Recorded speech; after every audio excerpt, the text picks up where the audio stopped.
নমস্কার দর্শক বন্ধুরা, আমি আজ লক্ষ্মী পুজো স্পেশাল ভোগের থালি রেসিপি আপনাদের সঙ্গে শেয়ার করব। খুব সহজ এবং quick recipes. Hello friends, welcome to Sanchita's হোমলিয়াম। তাহলে চলুন রেসিপিটা দেখে নিই। আমি প্রথমে একটা কড়াই গরম করে তাতে দিয়ে দিলাম 1 কাপ মুগের ডাল। সোনা মুগের ডাল হলে ভালো হয়। দিয়ে আমি হালকা লাল লাল করে ভেজে নিয়ে একটা বাটির মধ্যে ঢেলে নিলাম, আর তাতে দিয়ে দিলাম 1.25 কাপ গোবিন্দভোগ চাল। জল দিয়ে ভালো করে ধুয়ে নিচ্ছি। জল থেকে ছেঁকে নিলাম। 2 টেবিল চামচ সরষের তেল গরম করে তাতে দিয়ে দিয়েছি 5 ফোড়ন, হাফ চা চামচ দিয়ে দিলাম শুকনো লঙ্কা, তেজপাতা আর এলাচ। দিয়ে দিচ্ছি কিছু সবজি, আলু, কুমড়ো, গাজর আর বিনস ছোটো ছোটো করে কেটে নিয়েছি। ছোটো ছোটো টুকরো করে নিয়ে 2 মিনিট ভেজে নিচ্ছি মিডিয়াম ফ্লেমে।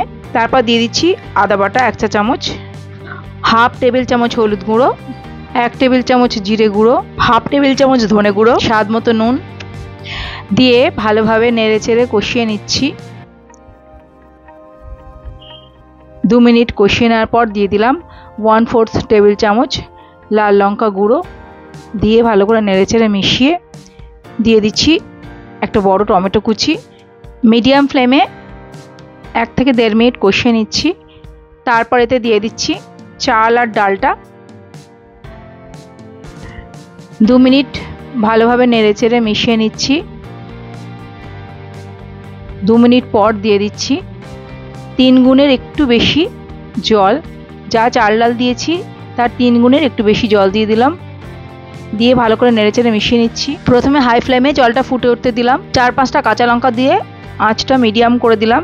2 মিনিট মিডিয়াম ফ্লেমে ফুটিয়ে তারপর আমি আঁচটা লো করে দিয়েছিলাম। দিয়ে দিলাম চাল আর ডালের পরিমাণ মতো নুন। দিয়ে আমি আরও একটু সময় ফুটিয়ে যখন সব কিছু সেদ্ধ হয়ে গেছে তখন দিয়ে দিলাম স্বাদ মতো চিনি, গরম মশলা গুঁড়ো, শাহি গরম মশলা গুঁড়ো দিয়ে দিয়েছি, আর দিয়ে দিয়েছি হাফ টেবিল চামচ ঘি। দিয়ে তারপর ধনেপাতা কুচি দিয়ে নেড়ে চেড়ে আঁচটা বন্ধ করে দিলাম। তৈরি হয়ে গেছে আমাদের ভোগের খিচুড়ি। এবার বানাবো বাঁধাকপির তরকারি। তার জন্য আমি একটা ছোট বাঁধাকপি ভালো করে কুচিয়ে নিয়েছি, ধুয়ে জল ঝরিয়ে নিয়ে নুন মাখিয়ে রেখে দিচ্ছি 15-20 মিনিটের জন্য। ভালোভাবে নুন মাখিয়ে রাখলে এর থেকে জল বের হবে, তাতে বাঁধাকপিটা সেদ্ধ হয়ে যাবে। আমি 2 টেবিল চামচ সরষের তেল গরম করে নিয়ে তাতে দিয়ে দিলাম সাদা জিরে, মৌরি, শুকনো লঙ্কা, এলাচ আর তেজপাতা। আমি একটা বড় আলুকে খোসা ছাড়িয়ে ছোটো ছোটো টুকরো করে রেখেছিলাম, ভালো করে ধুয়ে নিয়েছি। তারপর সেটা দিয়ে দিলাম তেলের মধ্যে। দিয়ে দিচ্ছি আলুর পরিমাণ মতো নুন। তারপর সেটাকে ভালো করে ভেজে নিচ্ছি। তারপর সেটাকে 2-3 মিনিট ভেজে নিলাম। তারপর দিয়ে দিচ্ছি নুন মাখিয়ে রাখা বাঁধাকপি। দিয়ে ভালোভাবে নেড়ে চেড়ে মিশিয়ে নিলাম। দিয়ে দিচ্ছি হলুদ গুঁড়ো। দিয়ে ভালোভাবে মিশিয়ে ঢেকে লো টু মিডিয়াম ফ্লেমে 5 মিনিট রান্না করে নিলাম। তারপর আমি দিয়ে দেবো মটরশুঁটি। এই মটরশুঁটিটা আমার সংরক্ষণ করে রাখা আগের বছরের মটরশুঁটি দিলাম। কিভাবে সংরক্ষণ করবেন তার ভিডিও আমার চ্যানেলে আছে, দেখে নিতে পারেন। আমি দিয়ে দিলাম আদা আর লঙ্কা বাটা। দিয়ে ভালোভাবে নেড়ে চেড়ে মিশিয়ে নিলাম। আরও বেশ খানিকক্ষণ রান্না করে নিলাম। বাঁধাকপি মজে গেছে এবং আলু সেদ্ধ হয়ে গেছে। এই সময় দিয়ে দিলাম একটা টমেটো টুকরো করে রেখেছিলাম, সেটা দিয়ে দিলাম। দিয়ে নেড়ে ছেড়ে নিয়ে টমেটোটা সফট হয়ে গেছে, দিয়ে দিলাম জিরের গুঁড়ো। দিয়ে ভালো করে নেড়ে চেড়ে মিশিয়ে আরেকটু সময় রান্না করে নেব। বাঁধাকপি তৈরি হয়ে গেছে। এবার আমি দিয়ে দিচ্ছি গরম মশলা গুঁড়ো, ঘি, আর দিয়ে দিচ্ছি ধনেপাতা কুচি।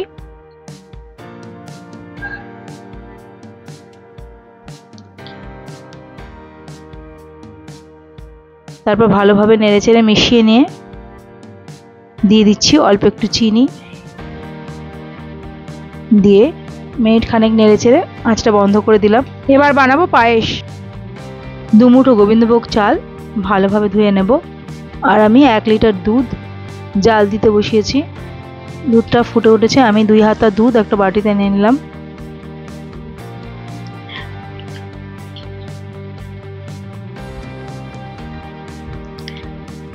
দুধটাকে জাল দিয়ে একটু ঘন করে নেব। যে দুধটা একটা বাটিতে তুলে রেখেছি তাতে দিয়ে দিচ্ছি 4 টেবিল চামচ গুঁড়ো দুধ। দিয়ে ভালোভাবে মিশিয়ে নিলাম। এবার এতে কাজু আর কিশমিশ দিয়ে ভিজিয়ে রাখলাম। দুধটা 5 মিনিট জাল দেওয়ার পরে দিয়ে দিচ্ছি চাল,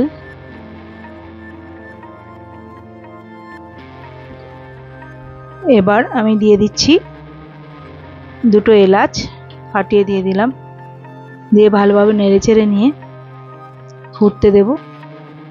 দেখুন চালটা সেদ্ধ হয়ে গেছে, হাত দিয়ে দেখে নেব।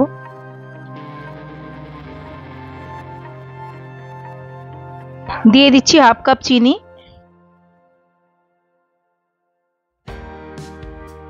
দিয়ে ভালোভাবে নেড়েচেড়ে মিশিয়ে গলে গেলে, চিনিটা গলে গেলে এবার দিয়ে দেবো মিল্ক পাউডার এবং কাজু কিশমিশ মিশিয়ে রাখা দুধটা।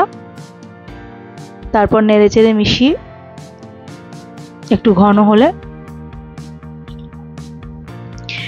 নামিয়ে নেব, কারণ পরে আরো ঘন হয়ে যাবে।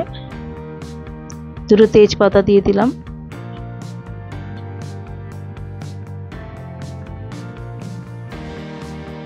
তৈরি হয়ে গেছে আমাদের পায়েস। চাটনি বানানোর জন্য কড়াইতে দিয়ে দিয়েছি সর্ষের তেল, দিয়ে দিলাম শুকনো লঙ্কা, তেজপাতা, 5 ফোড়ন, আদা কুচি, দিয়ে নেড়ে ছেড়ে নিয়ে দিয়ে দিলাম টমেটো টুকরো, স্বাদ মতো নুন দিয়ে টমেটোটা সেদ্ধ হতে দেবো। ঢেকে রেখে একটু সময় রান্না করে নেব। টমেটোটা নরম হয়ে গেছে, এবার এতে দিয়ে দিচ্ছি স্বাদ মতো চিনি, দিয়ে নেড়েচেড়ে নিয়ে চিনিটা গলে গেলে অল্প একটু জল দিয়ে একটু সময় ফুটিয়ে নেব। ঘন হয়ে গেলে নামিয়ে দেব। টমেটোর চাটনি রেডি। আমি পটল, আলু, ঢেঁড়স আর কুমড়ো এবং বেগুন সবে নুন হলুদ মাখিয়ে নিয়ে তেলে ভেজে নিলাম এক এক করে। বেগুন, পটল,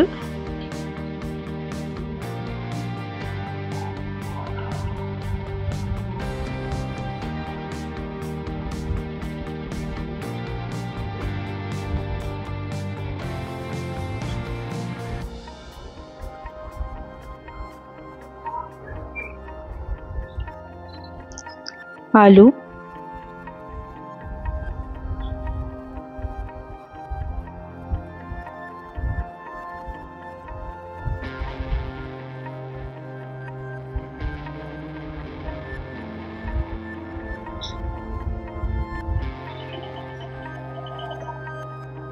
কুমড়ো,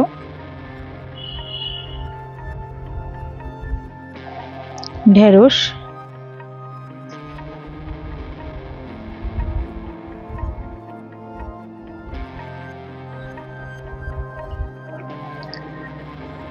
এবার আমি পরিবেশন করব। একটা প্লেটে দিয়ে দিলাম খিচুড়ি, বেগুন ভাজা, পটল ভাজা, আলু ভাজা, কুমড়ো ভাজা, ঢেঁড়স ভাজা, দিয়ে দিলাম বাঁধাকপির তরকারি, চাটনি, পায়েস। তৈরি হয়ে গেছে আমাদের লক্ষ্মী পুজোর স্পেশাল ভোগের থালি। অনেক ধন্যবাদ পুরো ভিডিওটা দেখার জন্য। ভালো থাকবেন। নমস্কার।